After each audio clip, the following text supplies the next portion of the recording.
కొబ్బరి ఎక్కువగా పండించే రాష్ట్రాలలో ఆంధ్రప్రదేశ్ ఒకటి. మొత్తం రాష్ట్రంలో 2,60,000 ఎకరాల్లో కొబ్బరి సాగవుతోంది. అయితే ఎరువులను మాత్రం ఏడాదికి 2 సార్లు వేయాల్సి ఉంటుంది.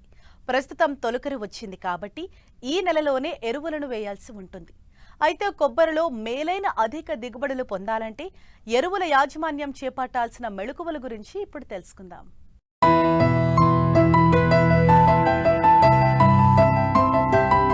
కొబ్బరి దక్షిణాది రాష్ట్రాలైన కేరళ, తమిళనాడు, కర్ణాటక, ఆంధ్రప్రదేశ్లో ఎక్కువగా సాగవుతుంది. తెలంగాణలోని ఖమ్మం జిల్లాతో పాటు ఆంధ్ర రాష్ట్రంలో కొబ్బరి పంట సుమారు 2,60,000 ఎకరాల్లో సాగులో ఉంది. విస్తీర్ణంలో సగానికి పైగా ఉభయ గోదావరి జిల్లాల్లో, మిగిలిన విస్తీర్ణం ఉత్తర కోస్తా, కృష్ణా, గుంటూరు, చిత్తూరు జిల్లాల్లో సాగవుతుంది.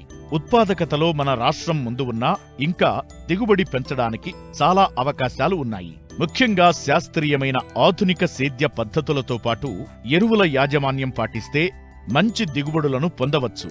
ముఖ్యంగా మొక్క వయస్సును బట్టి ఎరువులను అందించాలి. 1 నుండి 4 సంవత్సరాల వయసు చెట్లకు 1/2 kilo urea, 1 kilo single super phosphate, 1 kilo muriate of potash, 20 కిలోల పశువుల ఎరువును వెయ్యాలి. 5 సంవత్సరాల చెట్లకు 1 కిలో యూరియా, 2 కిలోల సింగిల్ సూపర్ ఫాస్ఫేట్, 2.5 కిలోల మ్యూరేట్ ఆఫ్ పొటాష్, 25 కిలోల పశువుల ఎరువు లేదా 2 కిలోల వేపపిండి వెయ్యాలి. అయితే ఎరువులను వేసే పద్ధతిలో పలు జాగ్రత్తలు తీసుకోవాలి. భూమిలో తగినంత తేమ ఉన్నప్పుడు ఎరువులను సక్రమమైన పద్ధతిలో చెట్టు చుట్టూ పళ్ళెంలో వేసినప్పుడే అవి నేలలోకి ఇంకి వేర్లు గ్రహించడానికి వీలు పడుతుంది.